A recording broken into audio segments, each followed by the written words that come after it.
come this week to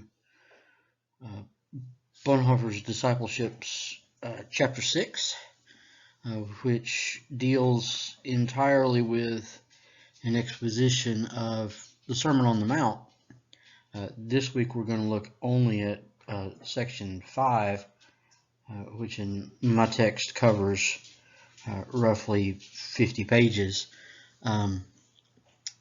This chapter is part of Bonhoeffer's lectures at the seminary on Finkenwalde on the Sermon on the Mount. And in this chapter, you begin to detect some more of the context, particularly. And Bonhoeffer draws on a couple of experiences that he has had prior to the church struggle in Germany under Nazism. Both of those resources come from experiences either in the United States or in England.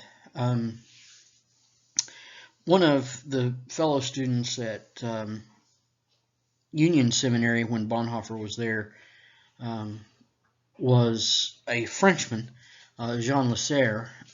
Lasserre had studied theology in Paris and had gone on to Union for a year, the same year that Bonhoeffer was there. And even though he was a Frenchman, the two of them struck up a fast and furious friendship. In fact, Lasserre was one of the ones that Bonhoeffer took on the trip to Mexico when they were both at Union. Lasserre had a lasting, lifelong interest in the Sermon on the Mount. He came out of the Reformed tradition, and his interest in the Sermon on the Mount was in the interest particularly of peacemaking.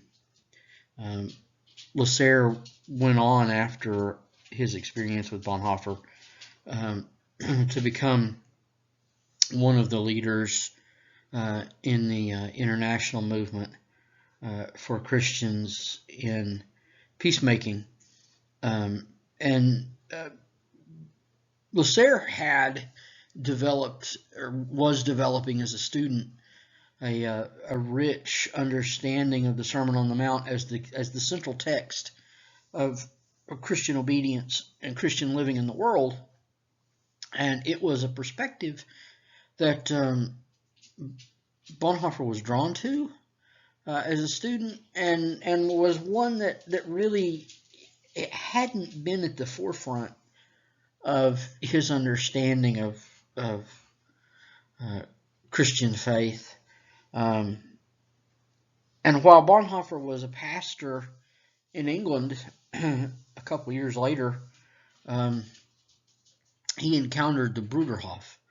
The Bruderhof was a intentional Christian community that had developed in Germany, and then because of Nazi oppression had moved to England. The Bruderhof, interestingly enough, has a local expression. There's the Bruderhof at Hawassi now. The Bruderhof was begun by a guy named Heinrich Arnold. Heinrich Arnold was a German pastor during World War I, and was basically exiled from the theological community in Germany because he was developing this very Anabaptist flair for the Christian faith and understanding of the separation of church and state, and this understanding that Christians particularly had no obligations to any state because they had made the confession that Jesus is Lord. For Arnold, the Christian faith was not shaped by any principle, but was shaped by obedience to Jesus Christ. And in 1934, which is a couple of years before Bonhoeffer's discipleship, his son, J. Heinrich Arnold, had written a book entitled Discipleship, which was basically an exposition of the Sermon on the Mount. And this book is an interesting read alongside Bonhoeffer's Discipleship. It's much more richly connected to the biblical text, because one of the things that Bonhoeffer took away from the Bruderhof was this rich understanding of the theological exegesis of the text. Prior to this, Bonhoeffer had been kind of a classically trained theologian who developed an understanding of the Christian faith around creeds and baptism and Eucharist. But with Arnold and with the Bruderhof, Bonhoeffer found a way of connecting the biblical text, particularly the exposition of the biblical text, with theological activity itself. And so what you find in chapter 6 of Bonhoeffer's Discipleship is something akin to what Arnold did in his discipleship. Arnold's discipleship, however, is not nearly as well known as Bonhoeffer's, and is one of those texts that kind of stands in the background of Bonhoeffer's discipleship that unfortunately isn't as well known and isn't as appreciated. I would predict in our own local context in East Tennessee, J. Heinrich Arnold's discipleship would be both loved and hated for lots of reasons, and not nearly as loved as Bonhoeffer's discipleship appears to be for some Christians who just simply don't really understand what Bonhoeffer's saying. I want to turn from the background to the contents of chapter 6 in the Sermon on the Mount, and particularly to the comments that Bonhoeffer makes about Matthew chapter 5, because that text, like I said, roughly runs about 50 pages. The text in chapter 5 is a theological exegesis of Matthew chapter 5. And so Bonhoeffer will list the verses that he's talking about, and then he will go on to give a theological exposition of what those texts have to do with the folks who have responded to Jesus' call of discipleship in their own world. He begins, of course, with the Beatitudes, and Bonhoeffer paints this context of the Sermon on the Mount as the disciples and the crowds together. The disciples, of course, are those who've responded to Jesus' call, and the crowds are those to whom Jesus is calling. But ultimately in the text, Bonhoeffer says, Jesus addresses himself to the disciples. The Sermon on the Mount is not a generalized sermon to folks outside the church. It is a sermon delivered by Jesus to the disciples. Now, the disciples and the people in Bonhoeffer's eyes belong together.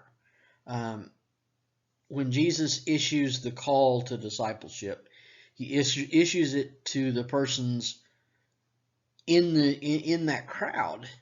But ultimately, the disciples are those who have responded. They have followed him, and they have given up of themselves. They have surrendered their life in obedience to Jesus Christ to follow.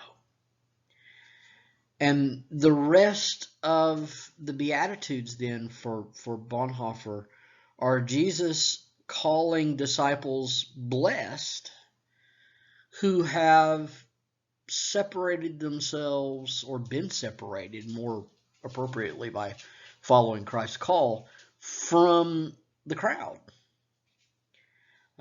There is this ultimate breach between the disciples and the people. And that breach for Bonhoeffer, as you follow the Beatitudes, becomes more and more visible. Ultimately, to follow Jesus is this rich separation between the disciples and the people, which results in this kind of visible church community. Jesus issues the call to persons, and they respond in obedience.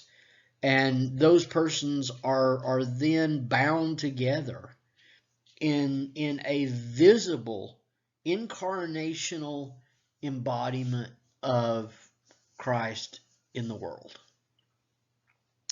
This visible church community emerges out of those who have been called by Jesus to discipleship, those who have responded in obedience.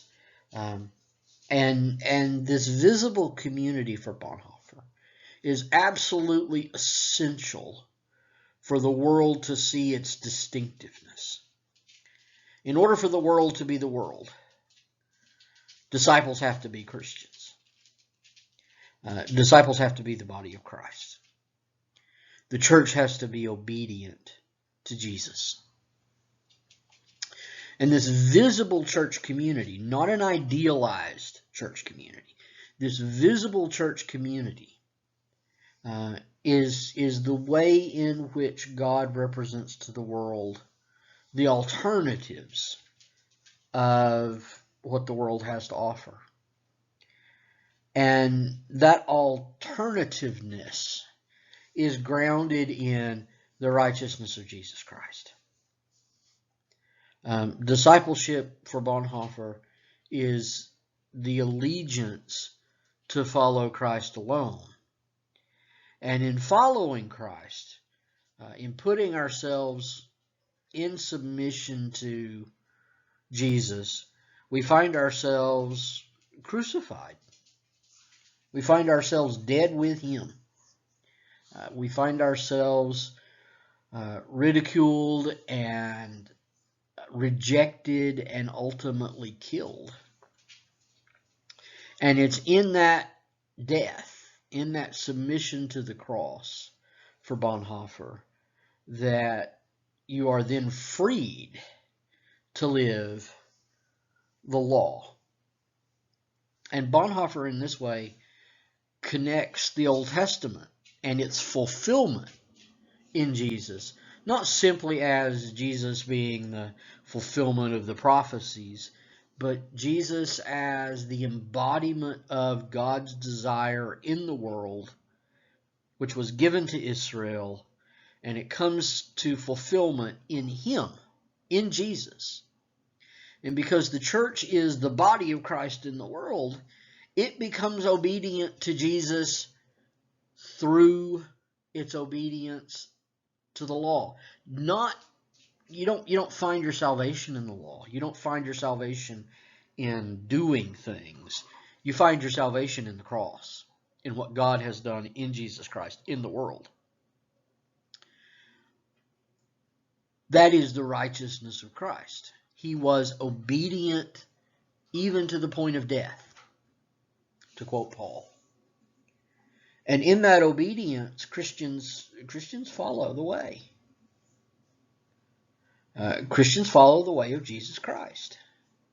And that way leads to the cross, to the rejection of the world, to the ridicule of the world. It leads potentially to the death of Christians, to the creation of Christian martyrs.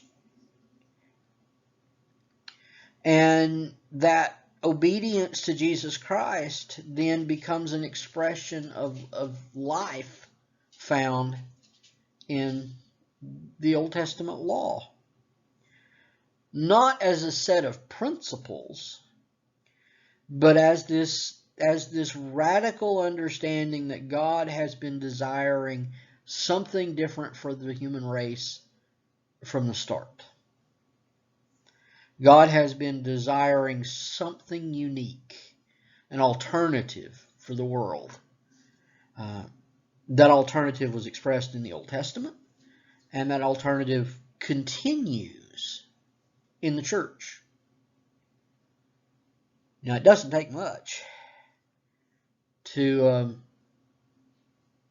begin to say how radical that is in Germany in the 1930s.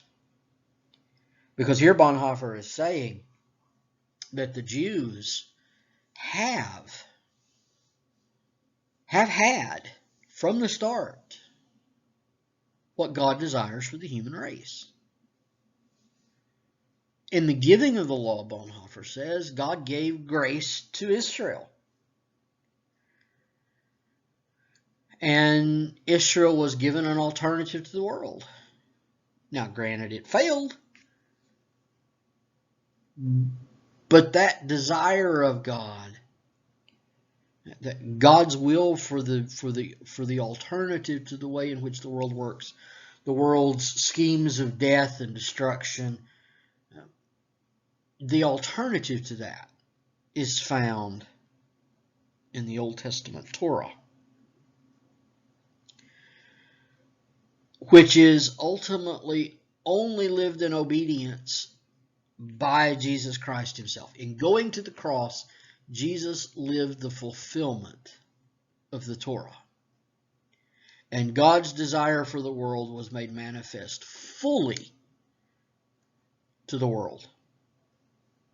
So that those who follow Jesus on this way to the cross are relying on that righteousness of Christ to fulfill the law, to live the alternatives that God has expressed. And those alternatives come in a variety of ways. Those alternatives comes from the way in which we express our lives with others, with families and friends, and in sexual relationships, and in truthfulness, and in the way in which we live our lives toward our enemies.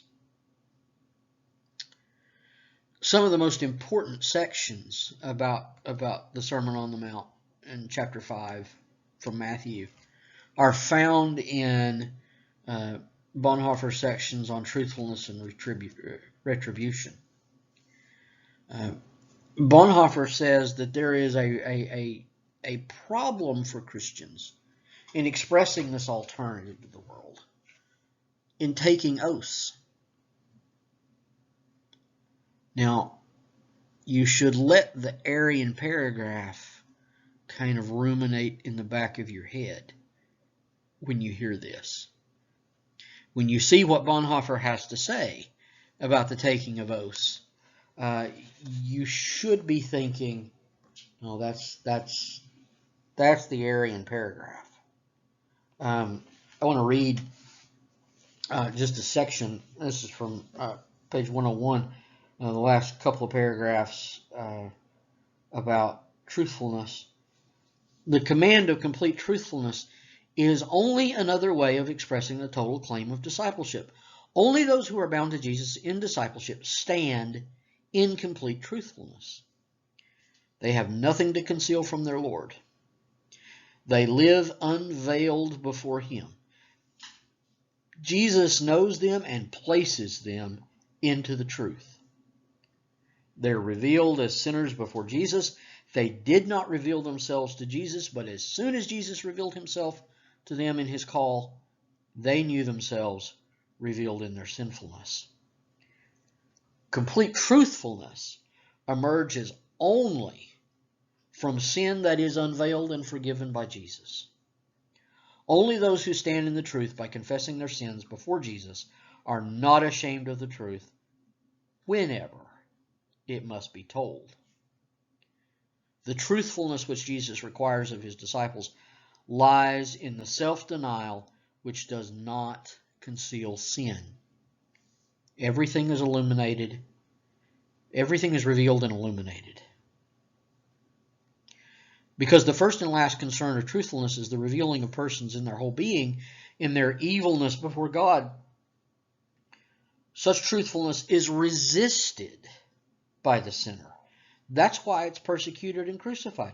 The truthfulness of the disciples has its sole basis in following Jesus, in which he reveals our sins to us on the cross.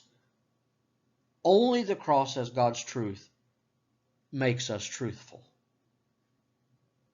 Those who know the cross no longer shy away from the truth.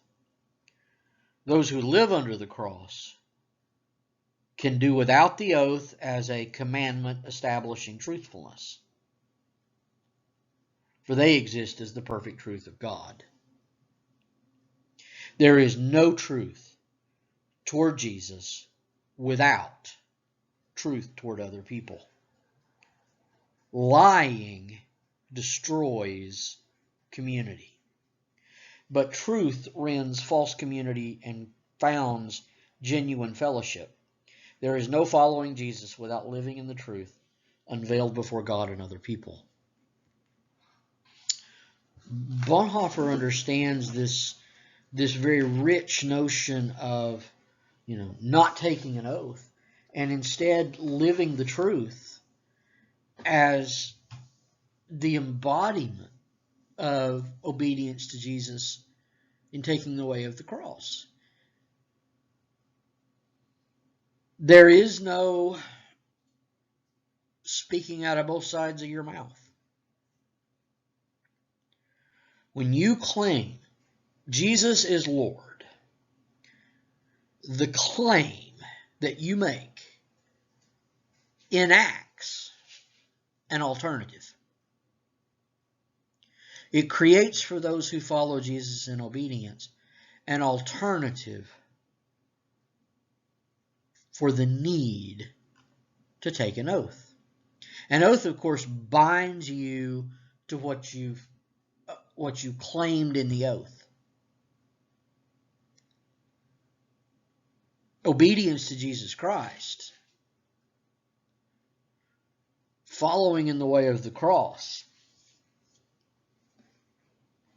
creates within you this demand to be truthful.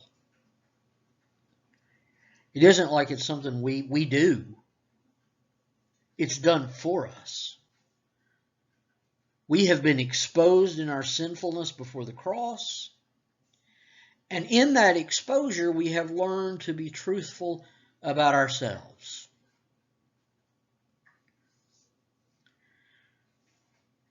An example of what this looks like just in daily life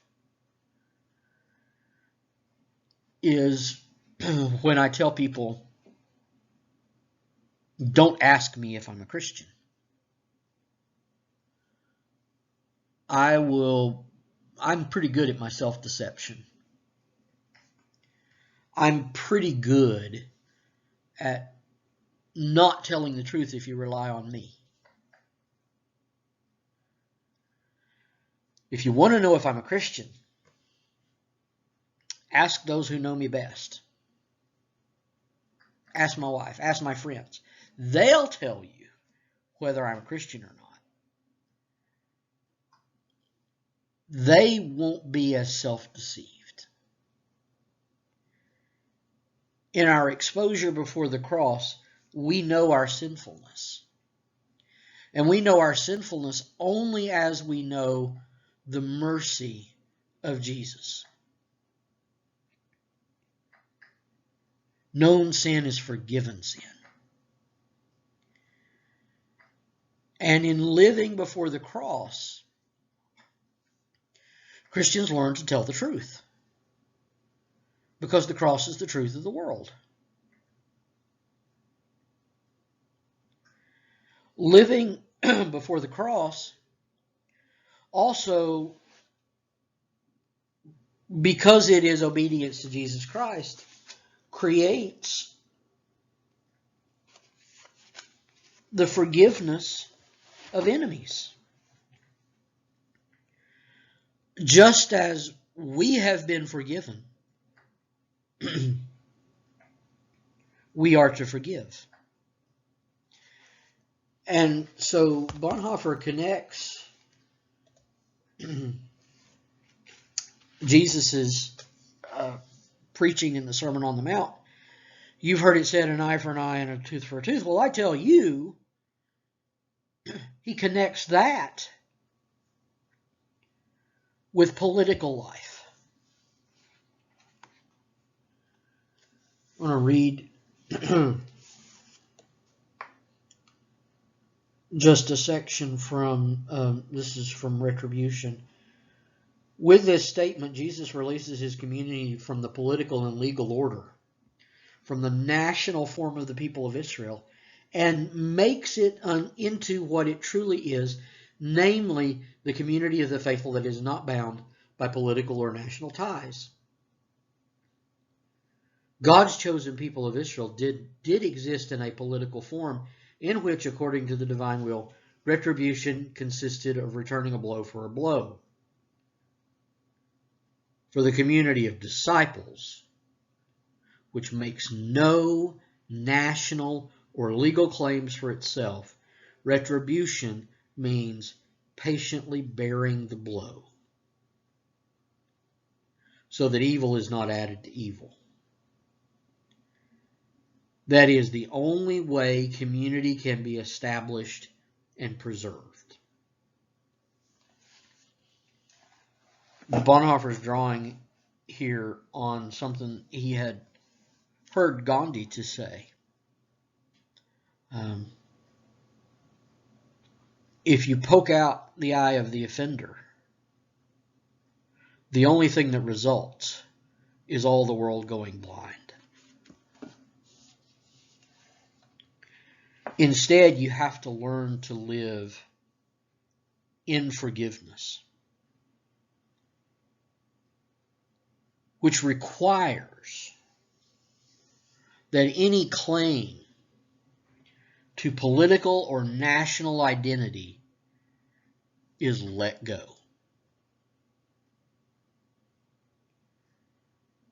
This is not a matter of righteous Germans taking up arms against evil Jews.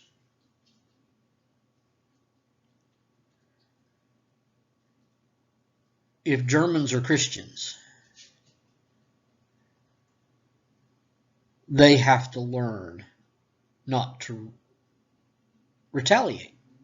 They have to learn to let go of perceived wrongs and forgive. Because this forgiveness of your enemy is, for Bonhoeffer, the heart of discipleship. It is the extraordinary claim of Jesus in the alternative to the world. This is from Bonhoeffer under the section on the enemy of the extraordinary. This is the point in the Sermon on the Mount where we encounter for the first time the word which summarizes everything in it. Love. Immediately, it's put into a clear-cut context of love for our enemies. Loving one's kindred is a commandment that could be misunderstood. Loving enemies makes unmistakably clear what Jesus intends. For Bonhoeffer, loving enemies isn't just some nice little spiritual idea that Jesus has. This is from page 108. Loving one's enemies is not an unbearable offense to the natural person. It demands more than the strength a natural person can muster, and it offends the natural concept of good and evil. But even more important, loving one's enemies appears to people living according to the law to be a sin against God's law itself. Separation from enemies and condemning them is what the law demands. But Jesus takes God's law into his hands and interprets it to overcome enemies by loving them. That is God's will, which is contained in the law. In the New Testament, the enemy is always the one who hates me. Jesus doesn't even consider the possibility that there could be someone whom the disciple hates. Enemies should receive what sisters and brothers receive, namely, love from Jesus' followers. The actions of the disciples should not be determined by the human actions they encounter, but by Jesus acting in them. The only source of the disciples' action is the will of Jesus. For Bonhoeffer, he knows that the way of the cross will inevitably occur because we have enemies. Not because we hate, but because they hate us. And they hate us not because of national or political identity, but because we follow Jesus. We radically represent to the world an alternative to the way in which the world operates.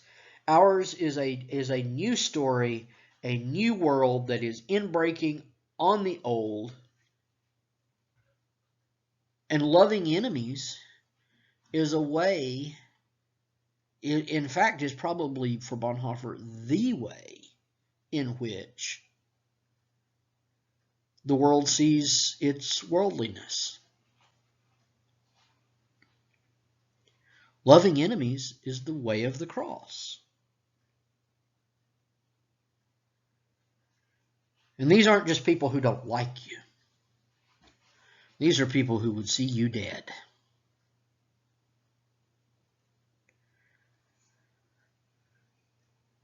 And for Bonhoeffer, that means not just as Germans understand it, the Jews,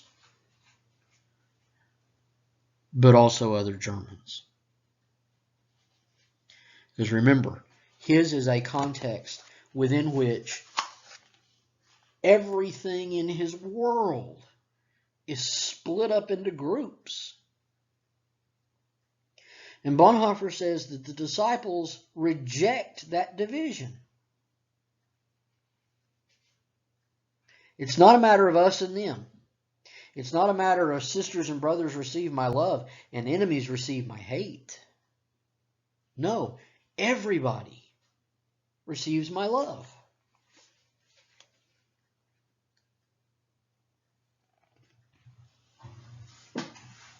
And following Jesus in the way of discipleship, following Jesus in the way of the cross, brings that community which follows Jesus into widespread persecution. This is from page 112. The time of widespread persecutions of Christians is coming. And that is actually the real meaning of all the movements and struggles of our time.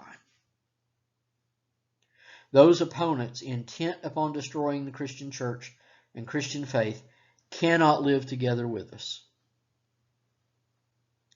Because they see in all our words and all our actions that their own words and deeds are condemned, even if ours are not directed against them.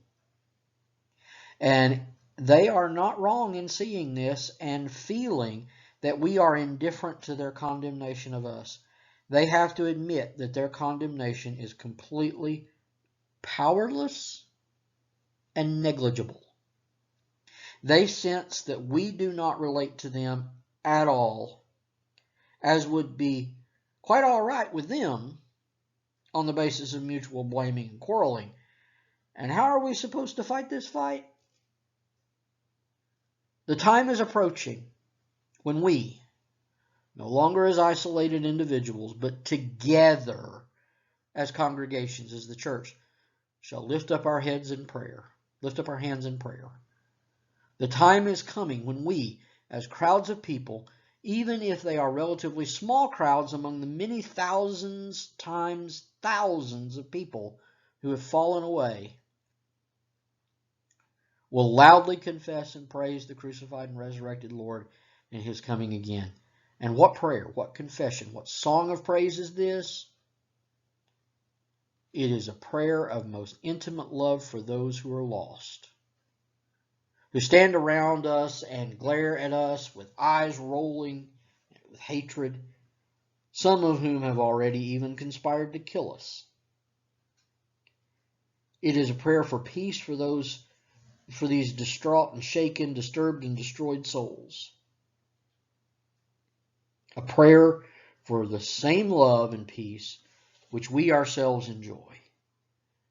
It's a prayer which will deeply penetrate into their souls and tug at their hearts with a much stronger grip than they can manage to tug at our hearts, despite their strongest efforts to hate.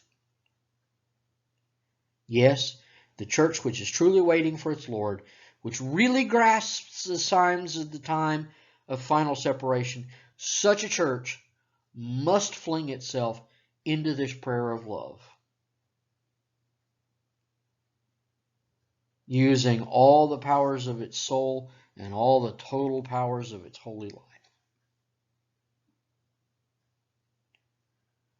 Loving those who belong to me through blood, history, or friendship is the same for non-Christians and Christians. Jesus does not have a lot to say about that kind of love. People know all by themselves what it is. He does not need to light its flame to emphasize it or exalt it. Natural circumstances alone force it to be recognized for non-Christians and for Christians. Jesus does not need to say that people should love their sisters or brothers, their people, their friends. That goes without saying. But by simply acknowledging that and not wasting any further words on it, and in contrast to all that, commanding only love for enemies, he shows what he means by love and what they are to think about the other sort of love.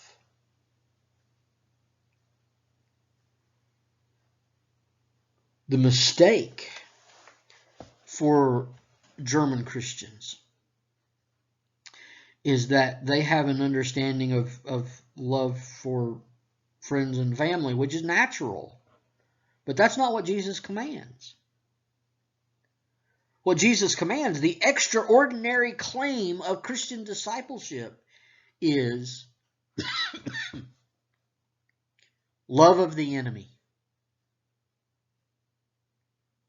And only in that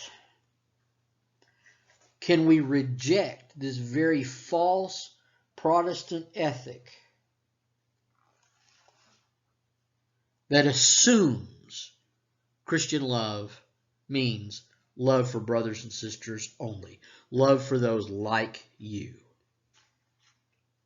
It is the great mistake of a false Protestant ethic, Bonhoeffer writes, to assume that loving Christ can be the same as loving one's native country, or friendship, or profession, that the better righteousness and justitia civilis are the same.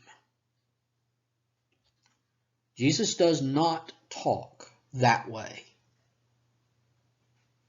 What is Christian depends on the extraordinary. That is why Christians cannot conform to the world, because we stand in contrast to this notion of loving only brothers and sisters. plenty of Christians plenty of non-Christians want to be critical of Christians because they say, well, we love only brothers and sisters. And that is the opposite of Jesus' claim. Jesus' claim is, those who follow me in obedience must love their enemy.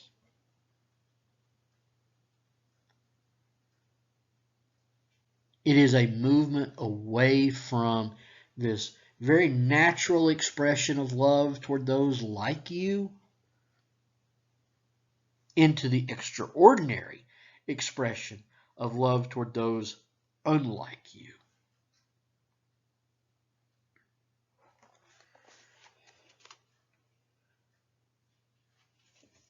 Bonhoeffer, in this section from chapter 5, has been painting a picture of what discipleship looks like in contrast to the very natural, the very generalized notion of love toward those like us. And is instead this way of obedience and following Jesus toward those unlike us. We're going to move next week away from this section on Matthew 5 to the section from Matthew 6,